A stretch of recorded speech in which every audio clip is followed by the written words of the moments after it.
one final trick. I forgot to mention this about the sharks and shadows. Um, there's a mask already created for the sharks. So if I hit load selection, where is it? Select load selection and choose layer 1 mask. So I hit OK. And then you really can't quite see this, but I'm gonna grab this and I'm gonna choose, it really doesn't matter which one you choose. I'm essentially gonna make it darker. So I'm going to choose, let's do levels, just for fun, levels. So this levels will be applied over here. So if I do this, it gets brighter. If I do this, it gets darker. Okay? Now, this little deal here is a lock. I'm going to uncheck that so now I can move the mask. So if I grab the move tool and I'm going to hold down shift, I think, to control it and bring it down. So now we have like a shadow here of the sharks. And if I bring this to the bottom of the stack here, is that working? Maybe there.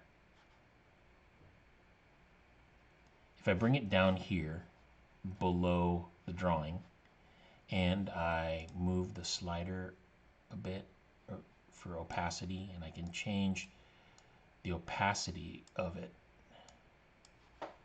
then all I have to do, sorry about that, guys. I am going to, oh, I need to hook up my tablet. Actually, you know, I'm not gonna bother. I'm not gonna bother with the tablet. I'm just gonna grab a brush. And this is just for demo anyway, so it doesn't have to be super precise. I'm gonna erase, am I on the thing? Wait. Oh, it's doing the pressure. I do need to hook up my tablet. Okay. Grabbing the tablet. Just so you guys can see, I'm gonna, gotta grab my tablet. Gotta plug it in.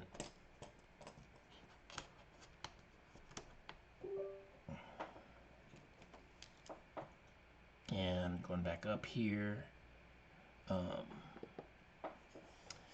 Grab the eraser now. Now, it's not, why is it not hard round? Yeah. I don't mess with the settings. I switched these colors by hitting the X key. So now this should make it black. So now I can erase the parts where the shadow is on the thing. I'm gonna bring up the opacity so you can see it better. So I'm erasing the parts where the shadow is over the top here. Erase the shadow on the hammerhead. So now it looks like the shadow is beneath. You can't move it after you do this.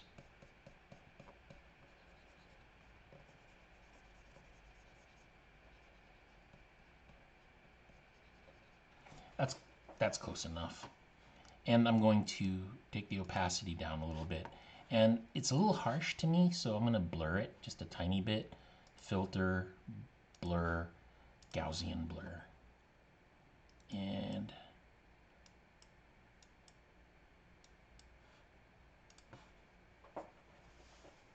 so there it is.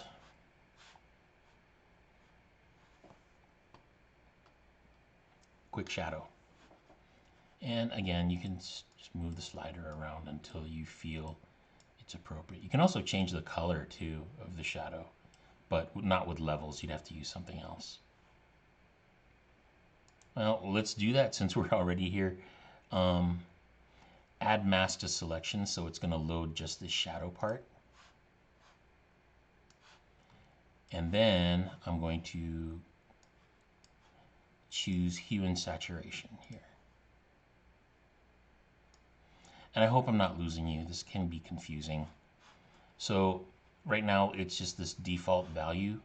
So if I hit colorize, now it's like red and you can see the difference. I don't want it to be red. I want maybe kind of purple, maybe not so saturated, and maybe not so dark. You can't really mess with the values too much, but I'm just trying to, show you just how quick it is to change the color.